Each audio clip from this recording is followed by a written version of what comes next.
What's up, guys? It's Coach Justin from Ultimate Baseball Training, and today we're going to be talking about 5 reasons why you can't stop hitting ground balls. Now, it's important to note that every single hitter is going to hit ground balls. It's part of the game. You're going to hit the occasional ground ball, but when you start to develop a habit of hitting consistent ground balls, that's when we need to figure out what's causing you to do so you can start crushing more line drives. That's what we're going to talk about in today's video. I really think you're going to enjoy this one. Let's jump into it.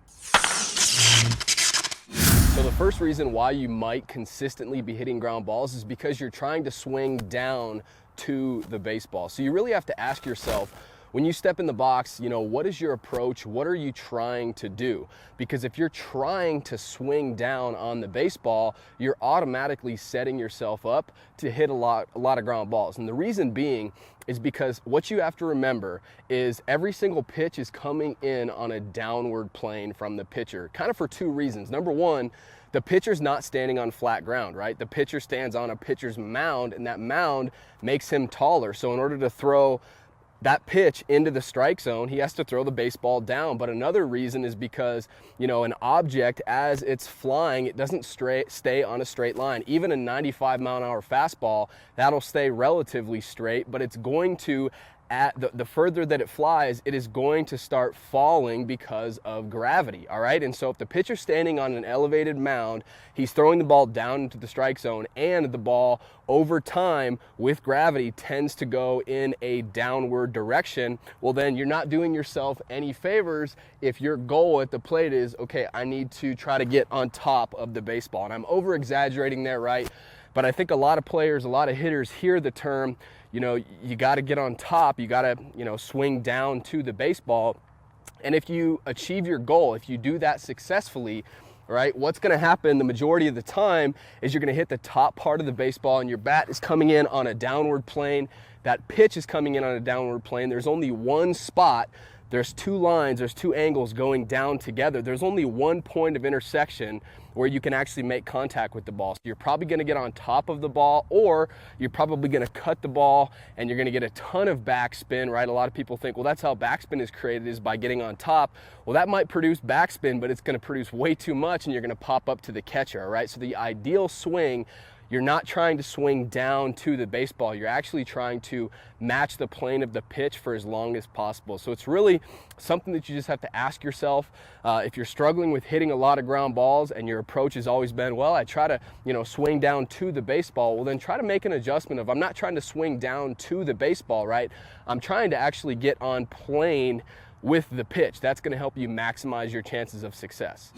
And this next reason why you might consistently be hitting ground balls goes right along with what we just talked about. We just talked about, you might be trying to swing down to the baseball. The next thing is you might be trying to get on top of the baseball, right? So we just covered that. The ball's coming down. We aren't doing ourselves any favors by trying to get on top. And again, a lot of players might think that, well, if I get on top, that's what produces backspin. And what you have to realize is, no, that's not producing the backspin that we want, all right? Ideally, we're not trying to get on top of the baseball. You have to think about, where are we actually trying to hit the baseball? We're actually trying to hit the ball not on top, because that's going to make the ball spin in a top spin fashion, all right? So we're not trying to get on top. We're also not trying to hit the very bottom of the baseball either, right? So it's neither one of the extremes. And I think a lot of the times, we tend to go with the extremes, right? You don't want to swing down on a super steep angle, but you also don't want to swing, like have a huge uppercut swing. So that's not what I'm saying either. I'm saying you want to match the plane of the pitch. You don't want to hit the top of the baseball. You don't want to hit the bottom of the baseball. Ideally, you want to hit just below that middle part of the baseball. If you were to think of the baseball right here as like a globe, right? And a globe has the equator. You want to hit the ball ever so slightly right below that equator. If you do that, if you match the plane of the pitch with your bat for as long as possible, and you hit the baseball slightly below that equator, that's going to give you that good backspin. That's going to give you that carry to hit those doubles into the gaps and triples and home runs and things like that. So just remember, we're not trying to take our bat down to the baseball like this, and we're also not trying to get on top of the baseball. We're trying to actually hit the ball pretty much right in the center or just below the center of the baseball. And last thing I want to touch on before we move on to the next reason why you might be hitting ground balls is, I think that there's something to be said about, what what hitters actually do in real life and what they think they're doing in their head. Because you've probably seen a lot of big league guys talk about they try to get on top of the ball and they try to swing down, and then you watch them in real life and they're not doing that at all. Their bat gets on plane with the pitch early and they're swinging with a slight uppercut. Their bat gets on plane really early, stays on plane for a very long period of time. So they're not actually swinging down. They're not actually hitting the top part of the baseball. But if that's something mentally that helps you out to square up the ball and hit line drives, then I'm not telling you to change that. I just think that it's very important for you to understand what's actually happening. You're not actually swinging down and you're not actually getting on top. Let's talk about the next thing. You could be hitting consistent ground balls because you have a timing issue. And I think a lot of times players are so quick to jump to, man, I'm hitting ground balls or I'm hitting pop-ups or whatever. What am I doing mechanically? And a lot of the times it has to do with your mental approach, but timing plays such a critical role. If you are able to consistently be on time, then good things are going to happen. Even if you have something going on kind of mechanically weird in your swing, if you're on time, you're going to give yourself a really good chance. But you could have the most perfect swing in the world, but if your timing's all messed up, it's going to cause issues. And here's what I mean by that. So if you're consistently hitting ground balls, it might be because your timing is messed up. Specifically, you might be too early. So I have a ball on a tee here, right? Ideally, where would I want to make contact with this pitch? Probably a little bit out in front of my front foot, right? So if I were to get to the point of contact, probably somewhere about right here is where I'd want to make contact with that pitch. That would be my perfect timing, all right? But if I'm early, I'm not going to make contact with this pitch right here, am I, right? I'm actually going to make contact with that pitch if I'm early, let's say out here, all right? So if I'm that early, I'm either going to swing and miss, or if I put the ball in play, here's what's going to happen. Instead of making contact in the ideal point here, like we talked about, my bat is going to keep going, and the more my bat travels towards the pitcher, the higher the likelihood of eventually my wrists have to roll, right? We want to delay that as long as possible. We don't want, if we're making contact here, we don't want to flip our wrists here. But eventually, it's just the way that, the baseball swing works. Eventually, your top hand is going to have to roll over, right? You can't keep your hands perfectly straight throughout your entire swing. Eventually something has to give and you have to roll those hands, right? But if you're consistently early, that's a little bit too far out in front. But let's even say I hit the ball right here, right?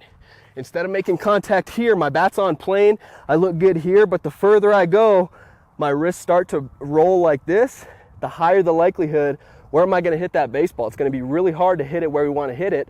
I'm going to hit the top of that baseball, and that's going to produce ground balls. So that's one of the first things that you should look at when you're consistently, man, I'm struggling with hitting too many ground balls. Check your timing. It might be your timing, it might be something else, but that's the first thing that I would look at, because it's not a mechanical tweak. It's something that you can work on without fixing anything in your swing. So look at your timing. So you want to look at your timing. That's going to be huge. And then you also want to look at, is my bat getting on plane early, and is it staying on plane for a long period of time? Because that's the next reason why you might be hitting a lot of ground balls, is just that your bat's coming off plane with the pitch too quickly. And so I got a great little drill for you that I think will help you out with this. Now, again, we want to focus on being on time as consistently as possible, right? We don't want to be early, but this drill, what I did here is I put the tee on the lowest setting that it can possibly go. All right, and I also put it out in front of the plate, simulating I'm early on this pitch, right? Because again, ideally, I want to make contact about even with my front foot or a little bit out in front of it, right? But that is even more out in front. That means I'm really early on this pitch. And I've got it on the lowest setting because this is an easy pitch to roll over on and hit a ground ball on. And so our goal with this drill is we're going to take regular tee swings, but we're not going to hit ground balls. We're going to focus on hitting hard line drives up the middle. So what it's going to require you to do is get your bat on plane with the pitch early, but you can't get here and then roll your wrist, because if you start rolling your wrist and you make contact with the ball, you're going to have an around the ball bat path and you're going to get on top. You're going to beat it into the ground or hit a ground ball, right? And so the only way that you're able to square this pitch up and hit a line drive is if you keep your bat on plane with the pitch for as long as you possibly can, all right? So try out that drill. I really think it'll help. And then the last thing for today's video, this one's really important. are you coming out of your swing? Because if you come out of your swing at any point in time, it's gonna take your bat off plane with the pitch, and you're gonna have a higher likelihood of hitting ground balls. And here's what I mean, all right? So we're in our stance here, right? We go into our load and our stride, get to our launch position, and when our front heel drops, that's what starts the rotational component of the swing. And when your front heel drops and you progress through your swing, are you staying down like this through contact? You make contact, you finish high. Are you staying down with your head down and essentially replacing your shoulders? Are you staying down through contact, or are you going into your load and your stride and everything looks good, and then all of a sudden you lift up like this and you lose your posture and you come out of your swing? So a great way to tell if you're doing this, set up a camera, have dad set up an iPhone or whatever behind the L screen when you're taking BP, and you can get that good front angle and see exactly what you're doing. Another, way if you don't do that is if you have, teammates or dad or your coach or whatever, and they tell you, it looks like you're pulling your head, or it looks like your front shoulder is kind of coming out of your swing. That's another telltale sign that you might be, coming out of your swing. And it's not necessarily that you're pulling your head, but you're coming out of your swing. You're not maintaining that really good posture that we're looking for. So hopefully this video will help you square up the baseball a little bit more, hit more line drives instead of ground balls. If you enjoyed this, hit that like button for me. I'd appreciate that. And subscribe to the channel, all right? Join the UBT family. We're coming out with new videos every single week. I don't want you to miss any of them.